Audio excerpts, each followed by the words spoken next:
शुरुआत में हमें बताया जाता है रेज नाम का वायरस पूरे शहर में फैल चुका है, जिस वजह से लोग ज़ोंबीज में बदल रहे हैं और एक दूसरे को मार कर खा रहे हैं। फिर हमें एक छोटा सा घर दिखाया जाता है जिसमें 6 लोग रहते थे जो कि ज़ोंबीज के वायरस से बचे हुए थे, जिसमें जॉन, उसकी वाइफ एलिस और एक बूढ़ा कपल और 2 लोग और थे। एलिस उस घर में बचे हुए सामान से कुछ खाना बना रही थी। डॉन बाहर के हालातों को देखकर बहुत ज्यादा परेशान था क्योंकि उसने अपने बच्चों को स्कूल ट्रिप में फ्रांस भेजा हुआ था। दरअसल ये वायरस इसी शहर ब्रिटेन में फैला हुआ है और यही वजह थी कि डॉन के बच्चे इस वायरस में बिल्कुल महफूज थे। वो सभी लोग खाने के टेबल पर बैठे हुए थे। उनके घर में बिल्कुल अंधेरा था। सभी लोग ना ही आपस में बात करते हैं और ना ही वहाँ पर किसी किस्म का शोर था। तभी वहाँ का दरवाजा को जोर जोर से खटखटाने लगता है और कहता है, प्लीज मुझे अंदर आने दो, दरवाजा खोल दो और मुझे बचाओ जल्दी से। ये आवाज किसी 10 साल के बच्चे की थी। उस 10 साल के बच्चे की आवाज सुनकर एलिस बोलती है, प्लीज दरवाजा खोल दो।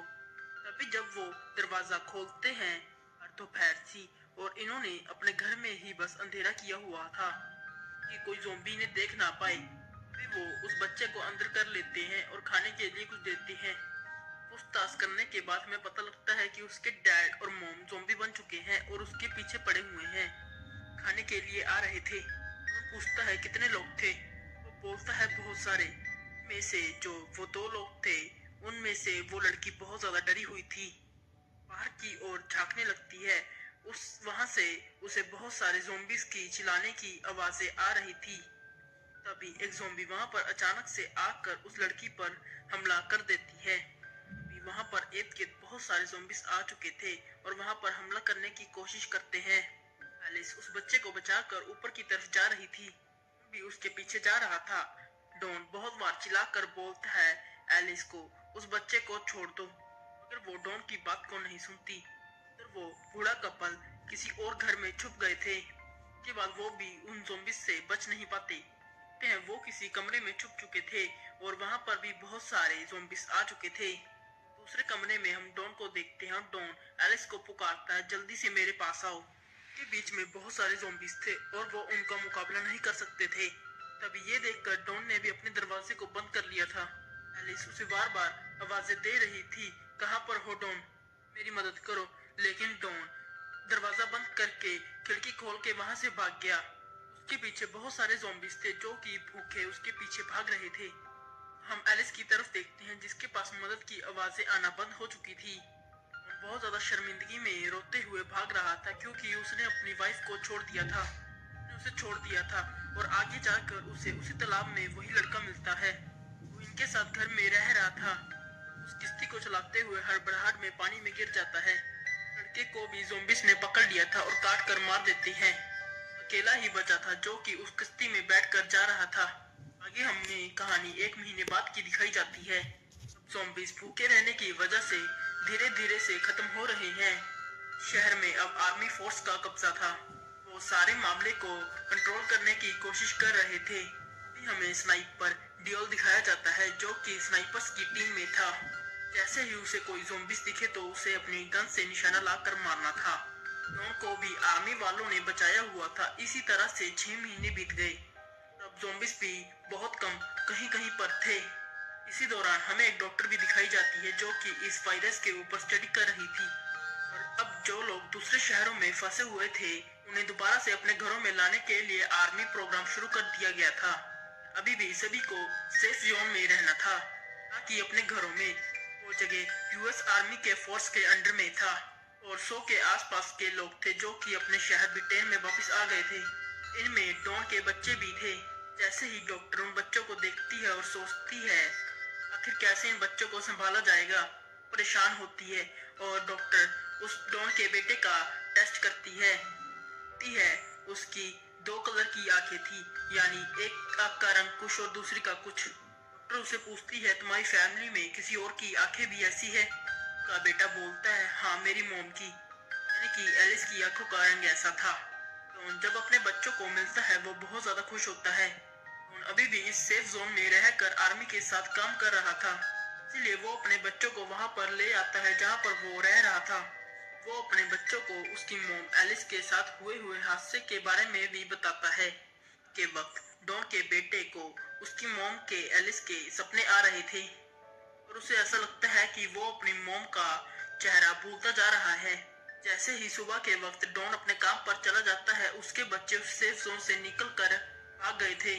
भागते भागते अपने घर पर पहुंच चुके थे कि वो अपनी मॉम की तस्वीर ले सकें। आर्मी को भी उनके बारे में पता लग चुका होता है। तब तक वो दोनों अपने घर पर थे। तभी डॉन के बेटे को घर के ऊपर वाले हिस्से से कुछ आवाजें आ रही होती हैं। वो ऊपर जाकर देखता है, वहां पर उसकी मॉम थी, यानी कि एलिस, जिसको डॉन ज़ॉम्बीज़ के बीच में छोड़ आया था। वैसे ही डॉन का बेटा अपनी मॉम के गले लग जाता है। वैसे ही उसे दर्द होता है। जैसे ही दोनों भाई और बहन अपने घर के बाहर आते हैं, वहां पर आर्मी की फोर्स खड़ी थी, सेफ जोन में दोबारा लेने आई थी। वहां पर तीनों को बांधकर क्वारंटाइन में रखा जाता है और एलिस को बांध कर रखा जाता है। तभी डॉक्टर उसका ब्लड टेस्ट करती है और वो देखना चाहती थी कहीं एलिस भी ज़ॉम्बी वायरस से इन्फेक्टेड तो नहीं है। उन्हें पता चलता है एलिस इन्फेक्टेड तो हुई थी, पर उसकी इम्यूनिटी इतनी ज्यादा स्ट्रॉन्ग थी कि उसके ऊपर उस वायरस का असर ही नहीं हुआ। ये अभी तक वो ज़ॉम्बी भी नहीं बनी थी। अगर उसके खून या किसी भी दूसरी वजह से दूसरे लोग उससे इन्फेक्टेड हो सकते थे, यानी कि कोई भी इंसान उसके पास रहा तो वो ज़ॉम्बी बन जाएगा। ये सारी बातें सुनकर वो डॉक्टर और आर्मी जनरल उसे मारने का फैसला करते हैं, क्योंकि उन्हें ऐसा लग रहा था कि एलिस सबके लिए खतरा हो सकती है, कि किसी और को एलिस की वजह से कोई नुकसान ना हो। अभी डॉक्टर जनरल को समझाती है एलिस की इम्यूनिटी, उसके जीन्स बहुत ज्यादा अलग हैं, उसके खून से वैक्सीन बना सकते हैं। जब ये सारी बातों का डॉन को पता चलता है कि उसकी बीवी एलिस जिंदा है, भी वो उसके अपने बच्चों के पास जाता है। उसके बच्चे उस पर बहुत ज्यादा गुस्सा थे। कहते हैं, डैड आप तो कह रहे थे कि मॉम मर गई हैं, ज़ॉम्बी बन गई हैं, तो वो कैसे जिंदा है। अपने बच्चों की बातें सुनकर बहुत ज्यादा डरा हुआ था कि सच्चाई सिर्फ वही जानता था कि वो एलिस को छोड़कर भागा था। इसलिए वो सबसे पहले एलिस के पास जाता है और रोकर उससे माफी मांगता है। जैसे ही वो उसके और नजदीक जाता है, वो अचानक से चीखता और तड़पने लगता है। वो तभी ज़ॉम्बी में बदल चुका था। तभी एलिस उसकी ऐसी हालत देखकर मदद के लिए चिल्लाती है। इसी के बाद वो अपनी वाइफ एलिस को भी खतरनाक तरीके से नोच कर मार देता है। उसके बाद बाहर जाकर आर्मी के लोगों के ऊपर हमला करता है। डॉन के बच्चों को लेकर सेफ जोन की तरफ भागती है। डॉन सेफ जोन की तरफ भी आ गया था। लोगों की चीखों और पुकारों को सुनकर उस तरफ के दरवाजे को तोड़ने लगता है। उनका बेटा उसको देखकर भागता है और एक एसी वेंट के अंदर जाकर छुप जाता है, जिसे लोगों की चीखों और पुकारों की आवाजें आ रही थी। उन्हें काट कर ज़ॉम्बी बना रहा था। ज़ॉम्बी बनने वाले लोग दूसरे लोगों को काट कर ज़ॉम्बी बना रहे थे। वहाँ पर बहुत ज्यादा हलचल हो रही थी। सभी अपनी जान बचाकर भागने की कोशिश करते हैं। सभी स्नाइपर्स को भी अलर्ट किया जाता है, पर उन स्नाइपर्स को समझने में बहुत ज्यादा मुश्किल हो रही थी कि कौन ज़ॉम्बी है और कौन नॉर्मल। तभी उन सबको ऑर्डर दिया जाता है कि सबको मार दें। सब सुनकर हमें वही स्नाइपर डायल को दिखाया जाता है। उसे बहुत ज्यादा अजीब लगता है, क्योंकि उसने लोगों को बचाना था, उनकी मदद करनी थी, ना कि उन्हें मारना था। वो देखता है डॉन के बेटे के आगे एक ज़ॉम्बी आता है, जिसे वो शूट करके मार देता है। पर उसने डॉन के बेटे को नहीं मारा था। इसी के दौरान वो अपनी ड्यूटी को छोड़ देता है। डॉन के बेटे को एक आदमी एक कमरे में ले आया था। यहाँ पर बहुत ज्यादा अंधेरा था। उधर ही उसे उसकी बहन और डॉक्टर मिली थी। इसके अलावा वहाँ पर बहुत सारे लोग थे। बूढ़ी औरत बाहर का नजारा देखकर बहुत परेशान हो जाती है। कहती है, आखिर ये सब लोगों को क्यों मार रहे हैं। वहाँ पर डायल आ जाता है और सबको वहाँ से चलने के लिए बोलता है, कि वहाँ पर रुकना खतरे से खाली नहीं था। जैसे ही वो लोग वहाँ से जाने लगते हैं, उन पर भी आर्मी फायरिंग कर देती है। इसमें बूढ़ी औरत मर चुकी थी। डायल के साथ डॉक्टर और वो दोनों बच्चे थे। डायल को उसके एक दोस्त का फोन आता है, जिसके पास हेलीकॉप्टर था, कि आर्मी में था। कहता है, देखो कुछ वक्त में सारे शहर को बॉम्ब से उड़ाने का ऑर्डर दिया गया है। मैं तुम्हें एक जगह की लोकेशन भेज रहा हूँ, वहाँ पर आकर मुझसे मिलो, मैं तुम्हें बचाता हूँ। तभी वो एक टनल के रास्ते से वहाँ से बाहर आते हैं, क्योंकि वहाँ पर बहुत बड़ा धमाका होता है। आर्मी ने सेफ जोन में जितने भी बचे हुए ज़ॉम्बीज थे, उनको उड़ा दिया था। डॉक्टर और बच्चों को लेकर वहाँ से भागता है। वो सभी उसके दोस्त की बताई हुई जगह पर आ गए थे। एल का दोस्त भी हेलीकॉप्टर लेकर वहाँ पर आ जाता है। वो उसे बताता है, तुम्हारे पीछे कुछ बचे हुए ज़ॉम्बीज आ रहे हैं। सुनकर डायल बच्चों और डॉक्टर को छुपने के लिए कहता है। डायल का दोस्त उसे बोलता है, इतने सारे लोगों को लेकर वो बोलता है, मुझे सिर्फ तुम्हें बचाने का ऑर्डर दिया गया है। जब किसी सिविलियन को शहर वालों को अपने साथ ले गया तो आर्मी वाले मुझे भी मार देंगे। डायल अकेला उनके साथ नहीं जाता, वो उनकी मदद करना चाहता था, इसलिए डायल उसे अकेले ही वहां से भेज देता है। ये पीछे बहुत सारे ज़ॉम्बीज पड़ चुके थे, वो भागकर शहर की तरफ जाते हैं। शहर में आर्मी ने ज़ॉम्बीज को मारने के लिए जहरीली गैस छोड़ी हुई थी। इस वजह से वहां पर आम इंसान सांस नहीं ले सकता था। इससे बचने के लिए वो लोग एक गाड़ी में जाकर छुप जाते हैं। सारे ज़ॉम्बीज उनके गाड़ी के पास आकर वहां पर हमला कर रहे थे, मगर गैस की वजह से वो ज़ॉम्बीज वहीं पर मर जाते हैं। वहाँ पर आर्मी के लोग भी थे जो सबको वहाँ पर खत्म करने के लिए आ रहे थे। डायल और डॉक्टर की गाड़ी स्टार्ट होने का नाम नहीं ले रही थी। डायल गाड़ी से बाहर निकलता है और गाड़ी को धक्का लगाने लगता है, लेकिन वो आर्मी वालों की नजर में आ गया था। आर्मी वाले उसे भी इन्फेक्टेड समझकर उसे मार देते हैं। डॉक्टर बच्चों को बचाकर गाड़ी से टनल में पहुंच चुकी थी, पर आकर उन्हें डॉन का ज़ॉम्बी दिखता है।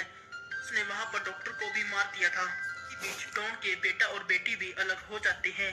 डॉन ने उसके बेटे के ऊपर हमला कर दिया था, पर डॉन के बेटे के अंदर भी एलिस की तरह ही ताकत थी, इसकी वजह से वो भी ज़ॉम्बी में नहीं बदलता। और तभी डॉन की बेटी वहां पर आकर गन के साथ अपने ही डैड को मार देती है और बहुत रोती है। वो दोनों बहन भाई स्टेडियम में पहुंच चुके थे, जहां पर वही डायल का दोस्त आता है। उसके पास वही हेलीकॉप्टर था। वो उन बच्चों को देखता है और सोचता है से इन्हें बचाना चाहिए या नहीं बचाना चाहिए। शायद वो इन्फेक्टेड ना हो, फिर भी वो उन्हें बचा लेता है। वो उन्हें हेलीकॉप्टर में ब्रिटेन शहर से बाहर ले गया था। हमें शहर का नजारा दिखाया जाता है, तभी हम 28 दिन के बाद देखते हैं यहाँ पर बचे हुए ज़ॉम्बीज़ एक टनल के रास्ते में पेरिस शहर में पहुंच चुके थे। इस मूवी में हमें डॉन के बेटे और बेटी के बारे में आगे कुछ नहीं बताया जाता। इसी के साथ हमारी मूवी यहीं पर खत्म हो जाती है।